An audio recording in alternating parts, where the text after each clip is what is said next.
आम्ही आता खाली आलोय, पण अजून काही दादा खाली आलेले नाहीये. इथं गेटवर थांबलोय.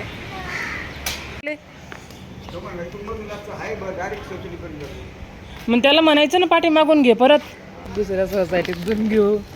बाबा रे, गोणी पण उचलायला गेली आता ही. आणि घरचे शेंगदाणे कसले भारी असतात. माहेर कशाला असतं, माहेर पाहिजे असतं असं, त्यासाठी माहेर पाहिजे आहे की नाही. नमस्कार, स्वागत आहे तुमचं माझ्या छान आणि नवीन व्हिडिओमध्ये. तर तुम्ही सगळेजण कसे आहात? मस्त मजेत का? आम्ही पण मस्त आणि मजेत आहोत. तर तुमचा आजचा दिवस सुखा समाधानात आरोग्याचा जाओ हीच स्वामींच्या चरणी आणि आई तुळजाभवानीच्या चरणी प्रार्थना करते. तर चला व्हिडिओला सुरुवात करते. तर आज मी आवळे आणलेत. आवळ्यापासून आहे ना आज मी कँडी पण बनवणार आहे, मुरंबा पण बनवणार आहे आणि त्यासोबत अजून काही नवीन असेल तर ते पण ट्राय करणार आहे. तर 1 किलो आवळे आणलेले, तसे जास्त आवळे आहेत ते. 1 किलो हे होते आणि पावशेर दुसरे. 1 किलोचे अर्धे अर्धे करणार आहे 2 रेसिपीसाठी. आणि 1 पावशेर आणली आहे, त्याची मी कँडी बनवते आहे आणि ती शॉर्ट्स रीलमध्ये शूट करते नाही का. इंस्टाग्रामवरती मी नवीन पेज बनवलं आहे, त्याच्यावरती मी रेसिपी वगैरे शॉर्टमध्ये टाकत असते. तर त्याच्यासाठी मी कँडी बनवते, म्हणजे शॉर्ट व्हिडिओमध्ये कँडी दाखवणार आहे. आणि बाकी हे दुसरे जे आवळे ते लॉंग व्हिडिओ म्हणजे रेसिपी शूट करणार आहे, त्याच्यासाठी ठेवलेत. तर आता ती रेसिपी मला शूट करायची आहे. कँडीची रेसिपी चालू झालेली कँडी ना बनवणार आहे मी आता, आवळा कँडी.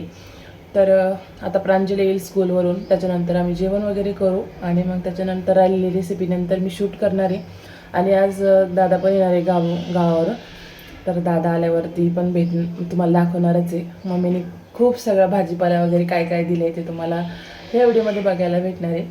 तर चला व्हिडिओ शेवटपर्यंत बघा. नवीन असेल चॅनलला तर सबस्क्राईब करून ठेवा, म्हणजे माझे छान छान व्हिडिओ ब्लॉग्स तुमच्यापर्यंत नक्की बघायला भेटेल तुम्हाला. तर तुम्हाला शुभ दुपार. आता मी ना आवळ्याची रेसिपी बनवते आहे. तर कशी कशी बनवली आहे ते तुम्हाला ती रेसिपी ब्लॉगमध्येच म्हणजे रेसिपी व्हिडिओमध्येच बघायला भेटणार आहे. आता फक्त मी तुम्हाला त्याचं थोडंसं व्हिडिओ दाखवणार आहे. आणि दादा आलेले आहे खाली. आता मी दादाला घ्यायला चालली आहे खाली. दादाने भरपूर असं सामान आणलेलं आहे, मग त्यांना एकट्याला काही वरती आणता येणार नाही. मग आता त्यांना उबेर बुक करून दिलेली आहे आणि आता ते 10 मिनिटात येणारच आहे. आता बघा कशी बनवली आम्ही आवळाची. आवळे घेतले अर्धा किलो, ते किसून वगैरे घेतले, त्याच्यात साखर टाकली आणि थोडेसे खडे मसाले असं टाकून मस्त आवळ्याचं छंद बनवलेला आहे. तर तुम्हाला पण प्रत्येक सीझनमध्ये प्रत्येक पदार्थ आपल्याकडून खाल्ला गेला पाहिजे. मग आता हे स्टोअर करून ठेवलं तर वर्षभर पण टिकतं. जसं आपण लोणचं बनवतो तसं हे पण आपण वर्षभर स्टोअर करून ठेवू शकतो. तुम्हाला आवळाची ही रेसिपी बनवायची असेल तर आमचे रोज व्हिडिओ बघत जा. ओके, बघा प्रांजल सांगते आमचे रोज तुम्ही व्हिडिओ बघा.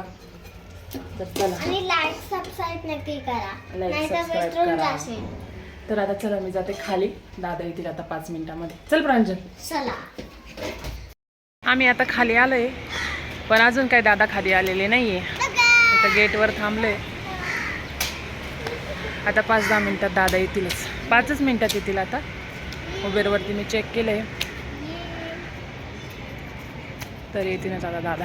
2-3 दिवसापासून गेले होते गावाकडं, है ना प्रांजल? तू काय करते तिकडे? इकडे चल.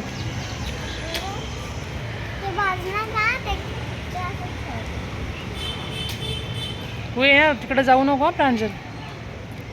इथं आमचा मेन रोड आहे आणि इथंच गेटवरतीच येतील गाडी. तर चला आल्यावरती दाखवते. तुमची सोसायटी इकडं आणि त्या ऑटोवाल्या दादांनी त्या दुसऱ्या सोसायटीत त्यांना सोडले. आता चालली मी तिकडं. उतरून बसले ते, त्यांना कळालंच नाही सोसायटी. तर चला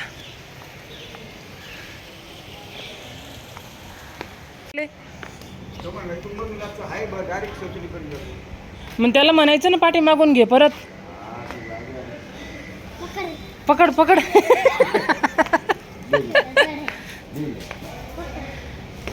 त्याला म्हणायचं ना पुढून घे म्हणून. दादा वजन होतं तर. अरे बापरे, येतं लयच याच्यात काय एवढं. अयो बाबो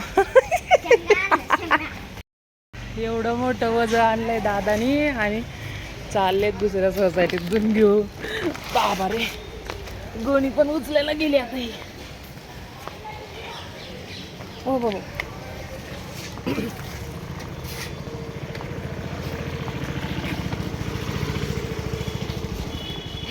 लोक बघायला लागले पंडाकडं या सोसायटीतून त्या सोसायटीत. हो मम्मा दादा आले आता घरी. बापरे एवढं मोठं ओझ दिले. एवढं मोठं गोणी जड होती. आता चहा बनवते गरमा गरम चहा. चला व्हिडिओ शेवटपर्यंत बघा. इकडे सगळं काय काय आणलंय ते तुम्हाला मी थोड्या वेळाने दाखवते. चहा वगैरे सगळं काही झालेलं आहे आणि आता आहे ना भाजी वगैरे मी बघत होती. एवढं सगळं भाजी वगैरे दिलं आहे मम्मीने. दादाला सुद्धा ओझं झालं असणार पण डायरेक्ट बस येते त्याच्यामुळे काही टेन्शन नाही. इथं बघा एवढे शेंगदाणे दिले. तर हे जवळपास असतील 10 ते 12 किलो शेंगदाणे असतील. डायरेक्ट गोणी भरून शेंगा फोडून दिलेले आहे आणि त्याचे मस्त असे शेंगदाणे बनवून दिले. बघा एवढं मोठी गोणी भरून एवढे शेंगदाणे. आणि घरचे शेंगदाणे कसले भारी असतात आणि गोड पण असतात एकदम. प्रांजलचं चालू होतं ताई शेंगदाणे दे, ताई शेंगदाणे दे, फोडून दे, आम्हाला लाडू बनवायचे शेंगदाण्याचे. मम्मी बोलत होती खारी खोबरं देऊ घेऊन का म्हणून. ती म्हणते नको नको. आणि त्याच्यासोबत नातीला शेंगदाण्याचे लाडू खायचे म्हणून बघा आजीनी बाबांनी डायरेक्ट 2 किलो असं गूळ दिला घेऊन. मस्त असा गूळ आहे. त्याच्यानंतर इकडं सगळं भाजीपाला आहे. डांगर तर बघा केवढं सगळं कट करून दिलेलं आहे. त्याच्यानंतर एवढं सगळं भाज्या आहे. काय काय भाज्या आहे, कांदे सगळं तुम्हाला मी दाखवते एक एक एक एक करून. नंतर बघा इथं लाल कांदे आहे मस्त असे, अजून ओले सुकलेले नाही आहे. त्याच्यानंतर इथं कौट आणलेलं आहे. इथं कांद्याची पात आहे. तिकडं मुगाची डाळ आहे. त्याच्यामध्ये वालाच्या शेंगा निवडून दिलेले आहे. आणि ही तांदुळक्याची भाजी आहे. ही पालकाची भाजी. त्याच्यामध्ये लिंबू, अद्रक, हिरवी मिरची, ती तळायची मिरची, तिथं मेथी निवडलेली. त्याच्यानंतर इथं मिरची, त्याच्यात त्या पिशवीमध्ये ना खाऊ आहे. इथं कोबी आणि इथं हे 2 गूळ. त्याच्यानंतर लिंबू आणि एवढं सगळं डांगर. हे बघा मस्त शेंगदाणे गावाकडचे एकदम घरगुती. आणि ही भेंडी पण एवढी सुंदर आहे ना, गावरान भेंडी ही एकदम. पण हिला एकदम असं नाही का काटे काटे असतात. खायला एवढी टेस्टी लागते ना ही भेंडी. कौट तर प्रांजलचं केव्हाचं चालू आहे कौट फोडायचं. कसं निघणार माहीत नाही आता. हे खराब आहे का काय प्रांजल? फोडले चांगले. आता याच्यात गूळ टाकावं लागणार. एवढं सगळं भाजीपाला दिला ग ताईनी. देती ना. काय बोलती? म्हणजे ताईची एवढी चांगली म्हणूनच एवढं देते ना. हा सगळ्यांनी दिलंय ते, ताईनीच नाही दिलंय. सगळ्यांनी दिलंय. मामा, मामी, ताई, अण्णा सगळ्यांना थँक्यू बोल ना. थँक्यू सगळ्यांना थँक्यू है ना. सगळ्यांना खूप खूप धन्यवाद. आम्हाला एवढं सगळं पाठवता दरवेळेला है ना. माहेर कशाला असतं, माहेर पाहिजे असतं. त्यासाठी माहेर पाहिजे आहे की नाही. त्याच्यासाठीच तर नाही पाहिजे नाही. इकडं बघा काय चालू झालं.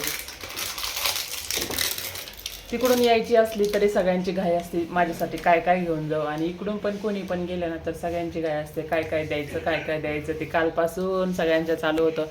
कांदे द्यायचे, डांगर द्यायचं, मिरची कोणी तोडून आणत होतं, कोणी कांद्याची पात आणत होतं, तर भावाने डाळ आणली बनवून. त्याच्यानंतर कोणी अद्रक आणत होतं, कोण काय काय तर कोण काय. तर एवढी सगळेजण माझ्यासाठी एवढी मेहनत घेतात. बघ किती प्रेम आहे माझ्यावर त्यांचं. किती प्रेम आहे ग. लय लय प्रेम आहे ना. बोल ना मग. माझ्यावर कोणाचं प्रेम नाही. तुझ्यावर प्रेम आहे म्हणून एवढं गोणी भरून शेंगदाणे आणि एवढं मोठं गुळ दिलाय ना. मग फोड ना. आता फोडून काय करू. दे इकडं माझ्याकडे, मी तुला हे काढून देते. काय भारी आहे, सुवास तर लय मस्त येतो याचा. कौट तिथून स्पून पण दे मला. तर चला आता एवढा सगळा भाजीपाला माझं फ्रीज आता एकदम गच्च भरून जाणार आहे. चला आता एवढं सगळं मला फ्रीजमध्ये ठेवायचं आहे. आता अर्धा तास मी असंच ठेवते, कारण की सकाळपासून एकदम पिशवीमध्ये गोणीमध्ये होतं, काही सगळं पॅक होतं, त्याच्यामुळे आता थोडा वेळ त्याला हवा लागून देते आणि त्याच्यानंतर मग हे सगळं आवरून ठेवते. तर चला बघा कसं दिलंय ग मम्मी, लव यू. आता काय फोन मध्ये मम्मी आहे का? मम्मी माझा व्हिडिओ बघणार ना उद्या, मग मम्मी लव यू. माझी मम्मी दे. माझी आहे. मम्मी माझी आहे. माझी आहे ती. तर चला भेटू नंतर.